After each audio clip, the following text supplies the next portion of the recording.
मैं सुशांत रॉय।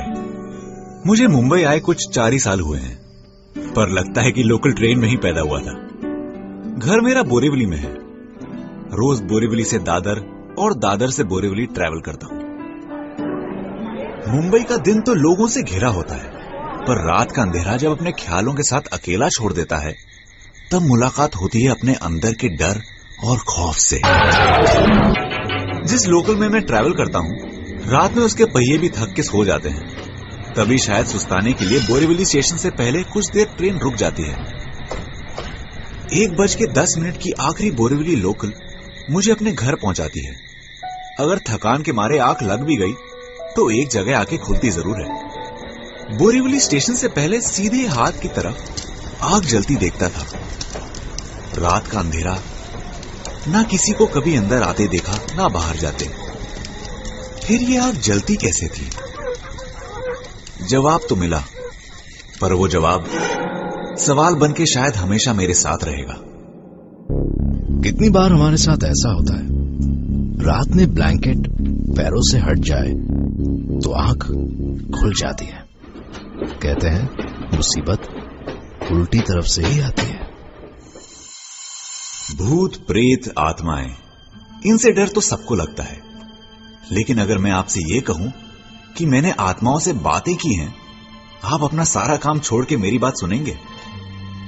सुनेंगे ना? 4 साल पहले मुंबई आने के बाद शुरुआत के दिनों में घर वालों की बहुत याद आती थी।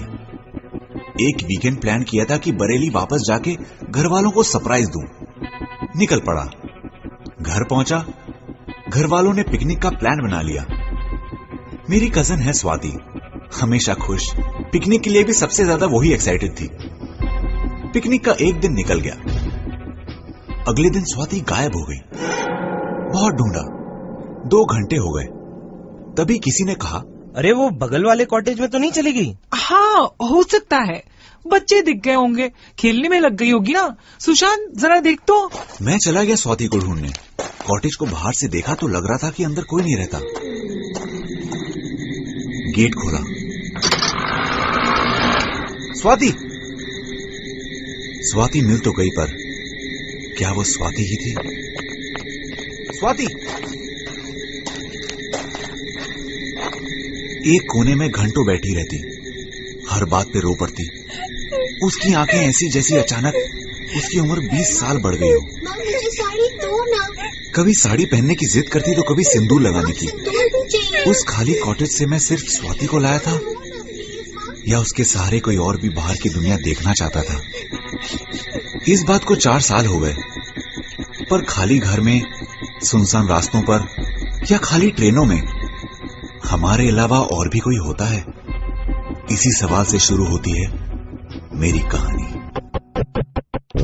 सुना है आसपास इंसानी हंसी आत्माओं को अपनी तरफ खींच लाती है।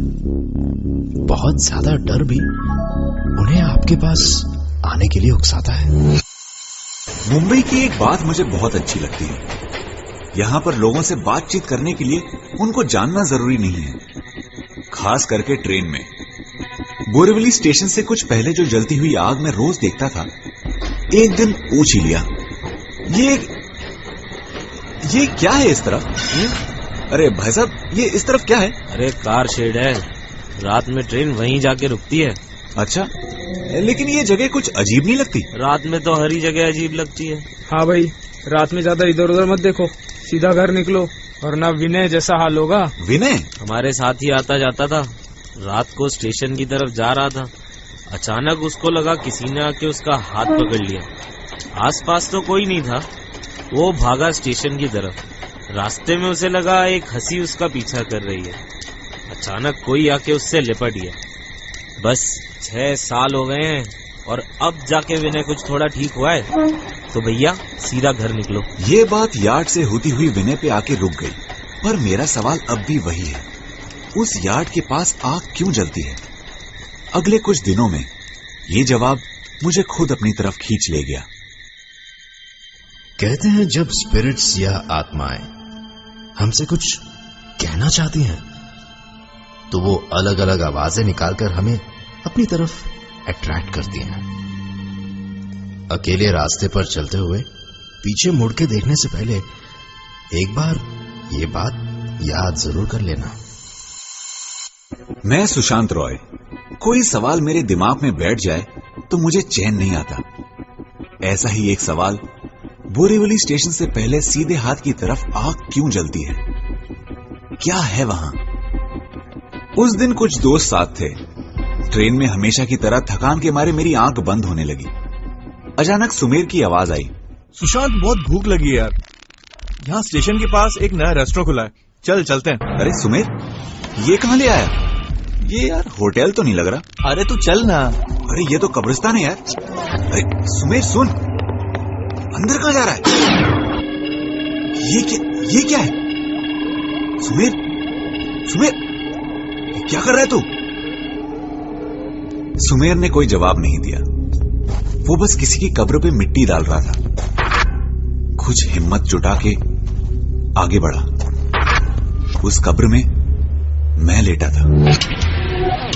मेरी अपनी खुली आंखें मुझे घूर रही थी। अचानक मेरी आंख खुली। मैं तो अब तक उस ट्रेन में ही था, लास्ट बोरीवली लोकल। पर यह स्टेशन तो नहीं है। फिर मेरी नजर पड़ी बाहर जलती हुई आग पे। मेरा सवाल मुझे अपने सामने नजर आ रहा था। कहते हैं रात को किसी के साथ कब्रिस्तान के बाहर से गुजरो तो चलना नहीं कहना चाहिए। पता नहीं कब्रिस्तान के दरवाजे से कोई आपके साथ चल पड़े। मैं सुशांत रॉय। ये कहानी तो नहीं, आप इसे घटना कह सकते हैं, या शायद दुर्घटना। बोरीवली के लिए आखिरी लोकल पकड़ी ही थी और आंख लग गई। आंख खुली तो अपने आप को यार्ड के अंदर पाया। अचानक ख्याल आया कि मानसी इंतजार कर रही होगी। उसे कॉल कर ही लेता हूं। Hello hello hello. Oh, network चला गया।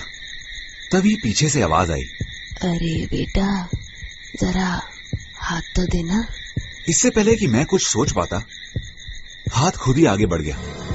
ये तो खाली ट्रेन है, आप इसमें क्यों चढ़ रही हैं? मोनू संभाल के चढ़, ऊंचा है, फिर गिर जाएगा। अरे अरे अरे रुको, संभालो। अजीब लोग हैं, खाली ट्रेन में क्यों चढ़ रहे हैं? मोनू टीना का हाथ पकड़। अरे इस बच्चे के सर से खून क्यों निकल रहा है? वो तो हमेशा ही निकलता है। टीना, सावित्री, माँ, सब आ गए। अरे सुनिए भाई साहब, ये ट्रेन कहीं नहीं जा रही है। ट्रेन कहीं जाए या ना जाए, आप कहीं नहीं जा रहे। आज से आप हमारे मेहमान हैं। हाँ।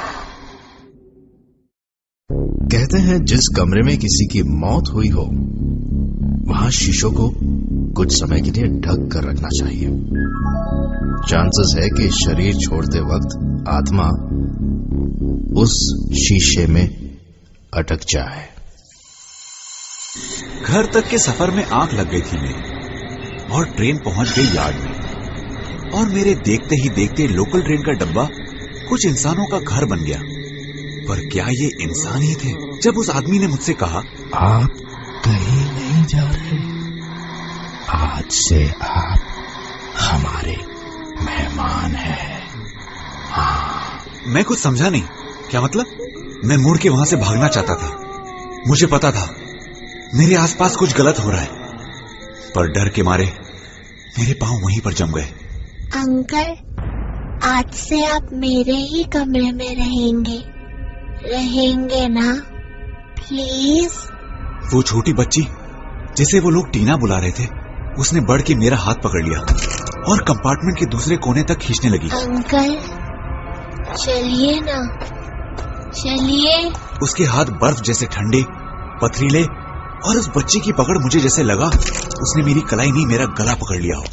अभी मैं सीट की तरफ बढ़ा ही था कि पीछे से आवाज आई, टीना, रोज कहती हूँ अपना हाथ संभाल के रख, कहीं भी छोड़ देती है। हाँ, मैं डर के पीछे मुड़ा और उसकी माँ के हाथ में एक सचमुच का हाथ था।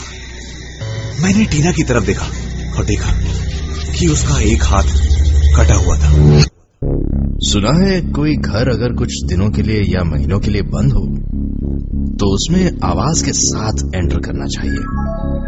पता नहीं अंदर कोई हो जो आपके अचानक दरवाजा खोलने से डिस्टर्ब हो जाए और फिर आपको डिस्टर्ब करे।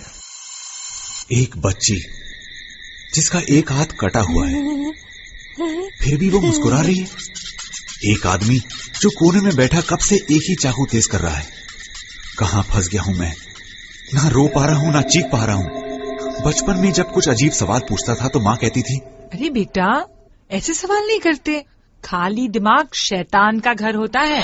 क्या ये वही घर है? कौन है ये सारे? मैं इस यार्ड को अंदर से देखना चाहता था, पर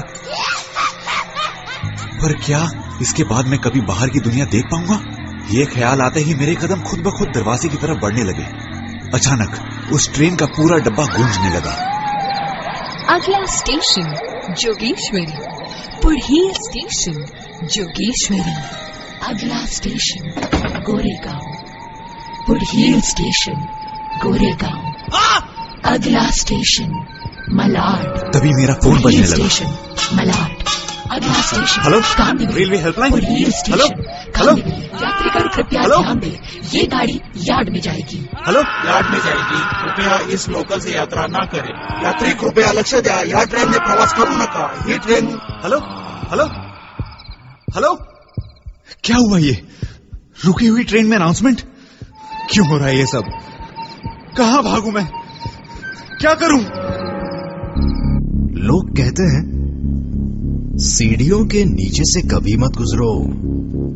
सीढ़ियों की उल्टी तरफ प्रेत आत्माएं अपना घर बनाती हैं और आपके बिना पूछे उनके घर आना शायद उन्हें अच्छा ना लगे। मैं आगे क्यों नहीं बढ़ पा रहा हूं? इस लड़की का हाथ कटा हुआ क्यों है? ये सारे लोग कौन हैं? मैं मदद के लिए चिल्लाया, पर मेरी आवाज उस यार्ड के सन्नाटे में गूंज रही थी। तभी मुझे ऐसा लगा कि पीछे से कोई रेंगता हुआ मेरी तरफ आ रहा हो। मुड़कर देखने की हिम्मत नहीं थी। किसी ने मेरे पैरों को छुआ। लोगों की भीड़ जैसे स्टेशन पे उतरने के लिए तैयार होती है, वैसे ही बहुत सारे लोग रेंगते हुए ट्रेन से बाहर निकल गए। ये सब नहीं हो रहा है मेरे साथ, ये सब नहीं हो रहा है। अभी आंख खुलेगी और मैं घर पहुंच जाऊंगा, अपनी मानसी के पास। मैं डब्बे के उस खुले दरवाजे की तरफ भागा और प्रेत आत्माएं कभी कभी अपने आप को खुशबू के जरिए जाहिर करती हैं। तो अगर किसी भी तरह की स्मेल आप सबसे पहले भांप लेते हैं तो चांसेस है कि आपके अंदर आत्माओं से बात करने की शक्ति छुपी हो सकती है। रोज दादर से बोरीवली के अपने सफर में सोचता था कि ये यार्ड के बाहर आग क्यों जलती है। रात को रुकी हुई ट्रेन में क्या सच में कोई नहीं होता? दिन में लोकल ट्रेनों में इतने लोग होते हैं कि सांस लेने की जगह नहीं होती है, लेकिन रात में इस लोकल की सांसें कैसे चलती हैं? क्या होता है इनके अंदर? इस सवाल का जवाब मुझे हमेशा के लिए इस ट्रेन में छोड़ गया। भूत, प्रेत, आत्माएं, उस ट्रेन का परिवार अब मेरा परिवार है। अब भी मैं हर रात बोरीवली के लिए आखिरी लोकल पकड़ता हूं, पर अब मेरा घर बोरीवली में नहीं, उस यार्ड में है। कभी ट्रेन में बैठे बैठे आंख लग जाए तो आप भी आइएगा मेरे घर।